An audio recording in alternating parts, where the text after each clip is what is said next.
وهجاك daawadayaal waxaan ku suganahay xarunta dhexe ee booliiska ee magaalada London iyo Scotland Yard oo aan ku wareysanayno sarkaal ka tirsan ciidamada booliiska oo mas'uul ka ah howlgalladii toddobaadkii la soo dhaafay ciidamada booliisku ay ka fuliyeen magaalada London ee lagula dagaalamayay knife crime-ka oo xidigaha maraya dad fara badan oo Soomaalina ay ku geeriyoodeen iyo dad kale haddaba Jim ayaan wax ka weydiin doonaa siday wax u dhaceen. Thank you very much for being with us, Jim.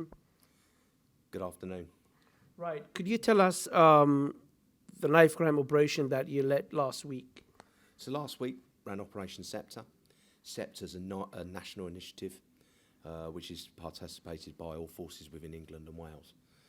That's an intensification of activity that we would usually do on a daily basis. We intensify for the week, utilising all business groups across the organisation, but also working with partners, not only within policing, but also within outside partners, including local authority, health and education. Right. Haatan Jim waxaan weydiinayaa howlgallada kala duwanaa ee London laga fuliyay qaybaha ay kala ahaayeen. Jim, could you tell us the various different activities that you have undertaken or your office have undertaken last week?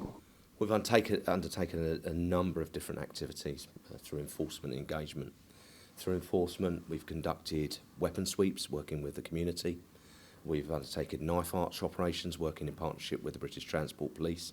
And we've utilised technology, automatic number plate reading technology, identifying vehicles that have been used by those intent on committing violent crime, working in partnership with City of London, the basic command unit staff and central staff from the Violent Crime Task Force. And then through engagement, we've gone out to educational premises, businesses to educate them around sales of knives, around those to under 25 to challenge those that were under the age of 25 or looked under the age of 25, but also looking at those that would sell knives to under 18s as well, to prevent that from being happening, but also to stop them committing offences. Right. The report that the Scotland Yard just have released, I've seen there's almost 300 knives being taken away from the streets. That is 300 lives being saved, potentially. 100%. So, you know, that's exactly the way that I see it. It's nearly 300 lives potentially saved.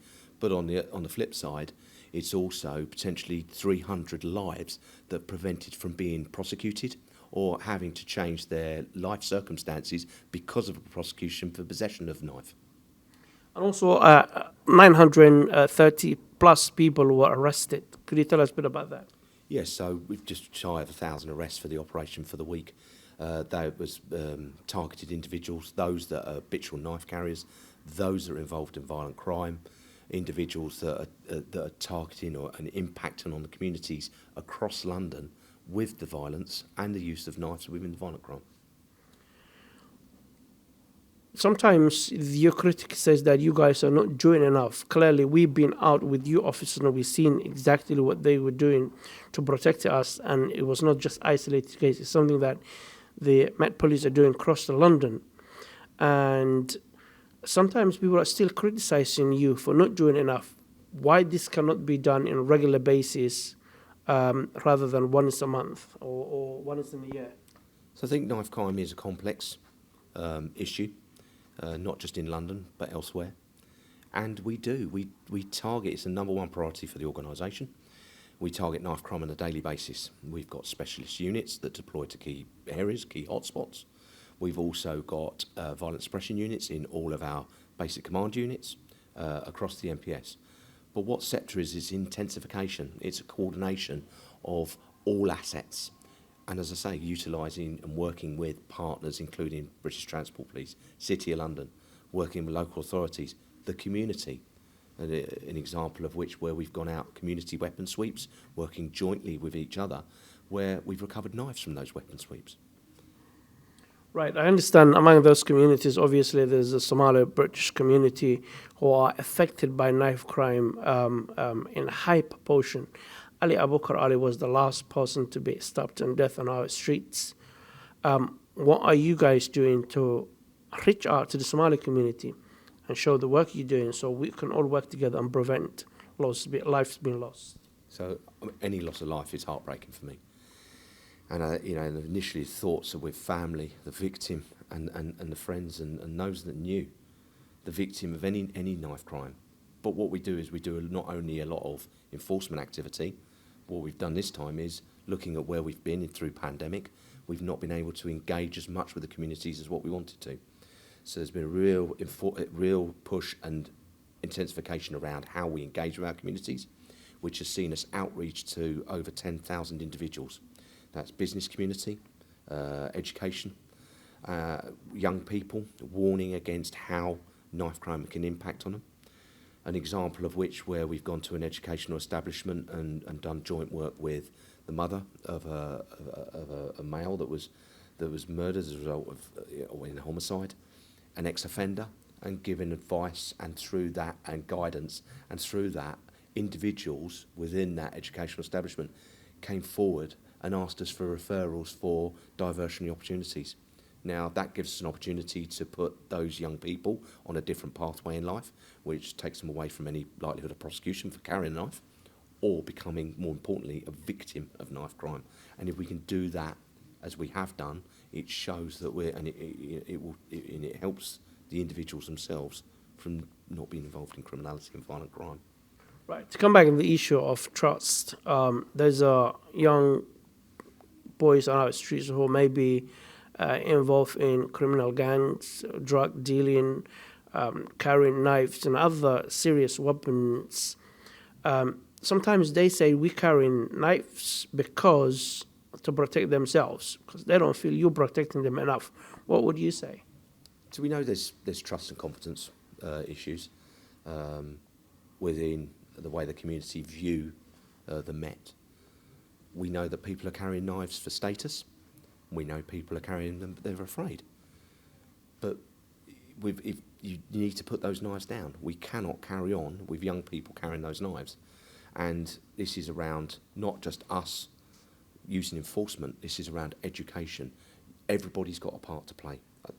It's a bit of a jigsaw. Everybody's got a piece of that jigsaw, and by putting it together, we'll reduce violence even further. Some of the work that we've done already, if you look at us where we are now compared to 2019, we're 4,000 less victims of crime compared to where we were then. So it's getting the message across, coming out doing events like this, yourselves going out on the streets, showing what we're doing and how we're assisting and working with the communities, that hopefully the communities will see we are there for London and we are working for London to build that trust and confidence within not only the organisation, but also to get young people to stop carrying knives and using knives in violence. Right. There's a lot of parents who are going to be watching this program, and also young people who are on our streets worrying for their safety and their lives and their loved ones in various different parts of London. Could you tell us a bit about police activities that are taking place as we speak right now to make sure that those communities should not worry as much and have a trust with the police? So going back to the previous question and looking at what we do, we know we've got activity, we've got intervention work going on in every area of London as part of day-to-day business. We are working on intelligence-led operations, intelligence that comes in from not only our own internal intelligence, but also through the community. And I would ask any member of the community, doesn't matter how small the information that you've got or anything that you think might be of assistance, is please tell us about it. You can tell your local police, or you can dial in anonymously to Crime Stoppers, where the information be recorded and gets reviewed. And that builds into our intelligence picture, which enables us to ensure that we're in the right locations at the right time and targeting the right people. You talked about confidence. Sometimes there's a language barrier within our community. And some people don't believe that the police are approachable. Are you approachable? Is there translators who will be able to translate those languages, such as Somali language? Yes, so we work with different language agencies that assist with translation. We know we've outreach to members of the community around languages being employed by those that we employ into the organisation as well. But even if there is a language barrier there, I would say come forward. We will find a way, because the information could actually save somebody's life.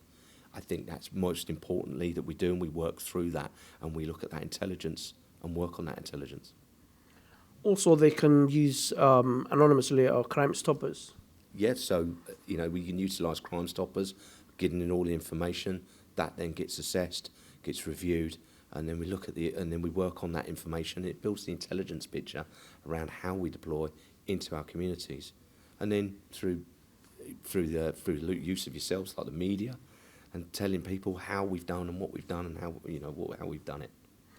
To be honest with you, we went along with the several police officers in 2 days, and we have seen the work your officers were doing to make sure that Londoners stay safe, and that was given priority more than anything else for those officers.